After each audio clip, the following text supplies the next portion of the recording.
Comment ça se passe? Je suis Mador, correspondant de CNN. Ça fait plaisir d'être ici au Togo. Merci pour la conversation avec Malo sur le système de paiement. Encouragez avec vos applaudissements Mike au podium.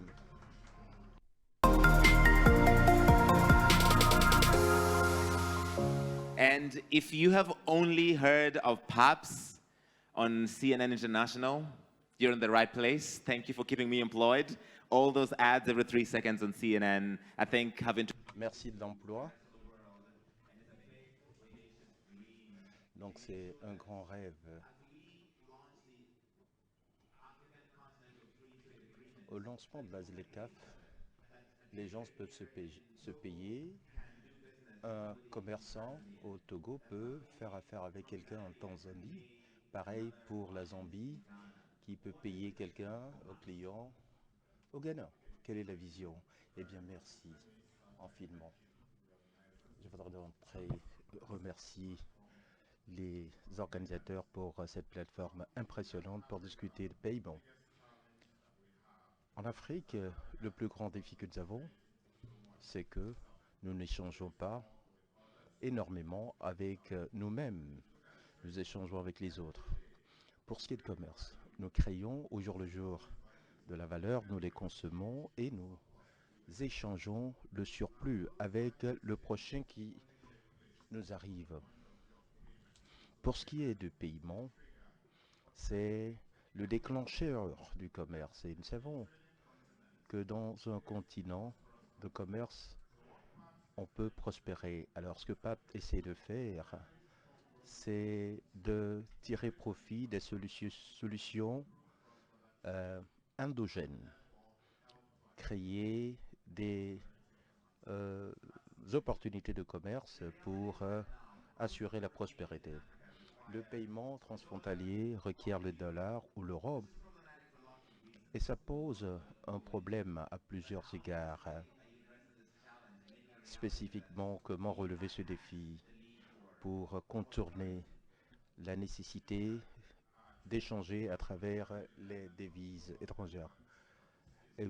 C'est vrai, notre commerce se porte sur ces devises. La raison, c'est qu'aujourd'hui, nous avons 55 pays, différents modes de paiement et différents règlements. La ZLECAf, par exemple, a essayé d'harmoniser ces règlements. Mais nous avons toujours besoin d'un mode de paiement acceptable. Alors, ce que nous avons fait, c'est de mettre en place une infrastructure qui permet aux Nigérians d'échanger dans leur monnaie. Le Ghana, pareil. Et entre les deux, nous sommes les intermédiaires pour faire accepter ces paiements sur place de la part des autres partenaires. Alors, nous essayons de réduire ce que nous allons faire, c'est de renforcer notre monnaie locale. Comment est-ce que nous avons fait? Nous avons utilisé la technologie pour rassembler les participants et dans ce système de classe mondiale, il s'agit de faire des compensations sur valeur nette et donc les exigences en termes de devises étaient réduites et ils sont en mesure maintenant d'échanger en monnaie locale. Vous êtes en train d'établir le lien avec les banques centrales, les différentes banques commerciales sur le continent. Une façon d'échanger, c'est à travers les transferts mobiles. On reçoit les paiements pour payer le personnel, etc. Pour ce qui est du transfert mobile et l'explosion du fintech sur le continent, pour ce qui est de PAP, en fait, c'est une infrastructure partagée par le continent. Quand vous prenez le recul, lorsque nous avons commencé le ATM ou le guichet automatique, le propriétaire, c'était un roi. Maintenant, lorsque nous prenons tous les guichets automatiques, ça permet de créer plusieurs multiplicateurs pour les différents participants, y compris les grandes entités. Alors, ce que nous avons fait en tant que PAPS, un des piliers, c'est de rassembler tous les écosystèmes existants sur le continent. Alors, l'écosystème transfert mobile, c'est l'un des écosystèmes clés que nous sommes en bonne posture d'intégrer. Nous constatons que nous sommes un vecteur ou bien un facteur habilitant. Non, nous ne sommes pas ici pour compétir.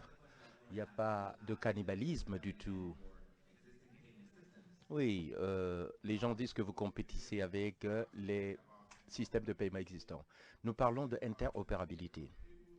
Si vous êtes en mesure aujourd'hui d'effectuer des paiements sans accroc en 100 secondes sur le continent africain, ça voudra dire qu'il y aura beaucoup plus de personnes qui vont échanger, beaucoup plus d'entités sur le continent africain qui vont échanger avec d'autres entités africaines pour créer de l'emploi et ça va accélérer ces économies. Alors, ce n'est pas du cannibalisme ici. En termes de conception, il y a cette flexibilité dans ce système. On peut se connecter au système régional, national, directement. On peut se connecter aux institutions financières. Et déjà, nous sommes en train de connecter avec eux. Combien de connexions vous avez déjà? Il y a combien de banques intégrées? Alors, où en sommes-nous actuellement et quelle est la démarche pour aller de l'avant? Déjà, nous avons 8 pays connectés à PAPS en Afrique de l'Ouest, Afrique australe, Afrique de l'Est.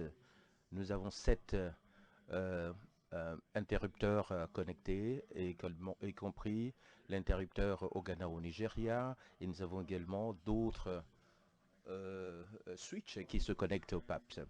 Nous avons signé des relations stratégiques avec d'autres entités, y compris Bona. C'est très intéressant, Bona. C'est un système transfrontalier en Afrique du Nord qui établit le lien avec les pays dans cette région, avec le reste du monde arabe. Nous sommes en train d'intégrer notre système à ces plateformes. Nous avons également signé avec Comesareps et bien d'autres. Ce que nous avons fait actuellement, nous avons 5 plus grandes institutions financières déjà connectées au système PAPS. Et au moment où je vous parle, nous avons déjà commencé la transaction d'une institution financière sur un marché à un autre. Vous avez parlé de facilitation du commerce intra-africain. En 2020, seulement 16% du commerce est réservé aux pays africains. À comparer au commerce avec l'Europe, ça fait 68%. Comment est-ce que le PAPS peut aider à faciliter ces échanges davantage entre pays africains? Oui, maintenant, nous avons des défis en ce qui concerne les problèmes techniques interopérabilité. Oui, nous cheminons avec les banques centrales. Nous avons pris une décision volontariste au lieu de créer un système et demander aux banques centrales de venir se joindre à nous. Nous avons commencé ce cheminement avec la Banque centrale. Nous avons un système principal, un système de paiement instantané pour compenser et échanger en monnaie locale et on gère les questions de fraude et que sais-je encore. Et ce système principal, avec une excellente gouvernance, parce que ce système est géré par les banques centrales elles-mêmes, qui siègent au niveau du conseil de gouvernance. Ensuite, on est en train de le connecter aux banques centrales, aux banques commerciales, aux switches nationaux. Et en fin de compte, nous allons connecter toutes les tierces personnes, et ce, sous l'orientation des banques centrales. Ça veut dire que le cordonnier qui est dans un coin reculé au Kenya peut vendre sur le marché africain, mais n'a pas d'appréhension par rapport aux livres égyptiens, ou bien le naira nigérien pourrait être transformé en Kenyan shilling. Aux Seychelles, il y a une petite société technologique et disent que leur marché ne compte que 7000 personnes. Ils ont une solution formidable. Et je dis, votre marché compte 1,3 milliard de personnes. Nous voyons des sociétés, technologies, les prestataires de services financiers qui créent des solutions de pointe. En fin de compte, notre infrastructure avec le soutien de Afreximbank qui a fourni environ 500 millions de dollars américains pour commencer, pour soutenir les compensations d'une banque centrale à une autre. Et donc c'est un avantage unique en son genre pour s'assurer que chacune des banques centrales et chacun des participants arrive à faire des compensations et sur toute la ligne. Tout ce que vous avez dit, c'est vrai. Quelle vision, quel rêve. Il y a des goulots d'étranglement. Il y en a qui représentent des banques centrales, des banques commerciales. Vous devez échanger avec eux et permettre la réalisation de ces rêves. Quels sont les goulots d'étranglement, les défis? Dites-le, hein, du fond de votre cœur. C'est quoi les défis? Les banques centrales. Lorsque vous créez cette infrastructure qui intègre toutes les parties prenantes, c'est comme si vous construisez une route qui a des voitures qui roulent à toute vitesse, et n'importe quelle voiture. Et les banques centrales ont tendance à être très délibérées, très prudents, exagérément prudents, je dirais même. Je dois dire que il y a un an, les banques centrales changent de manière drastique. Et nous ne savons pas de quoi vous parlez. Il faudrait qu'on noue des partenariats pour faire cela ensemble.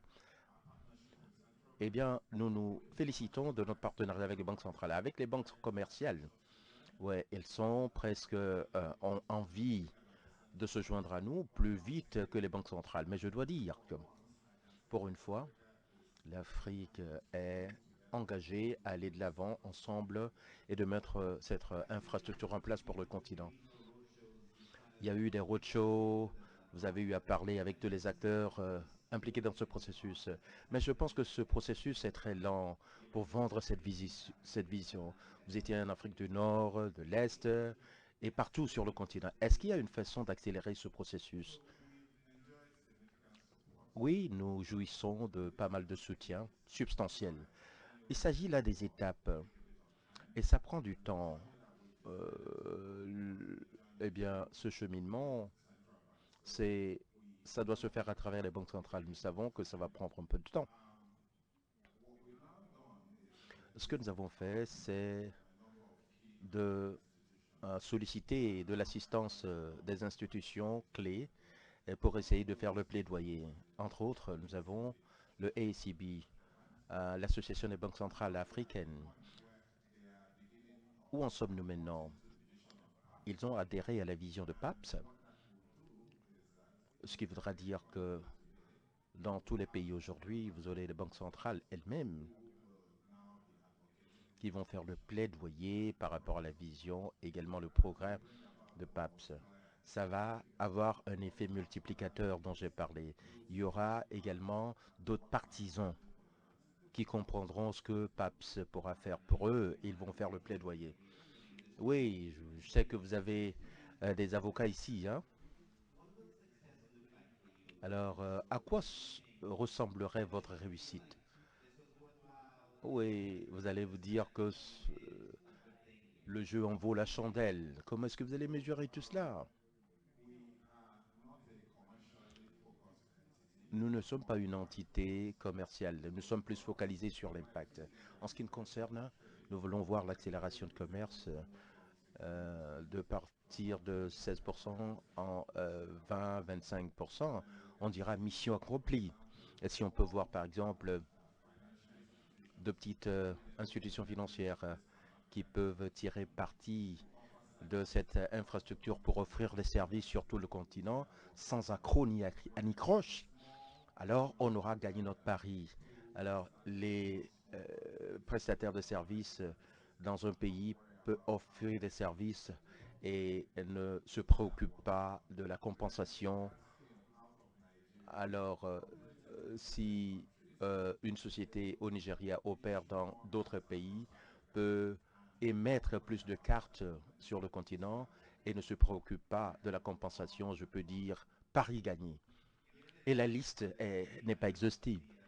Oui, oui, vous faites du bon travail, beaucoup de publicité tout autour. Euh, Nous espérons que ça va voir le jour. Plus jamais 16% de commerce intra-africain. Absolument.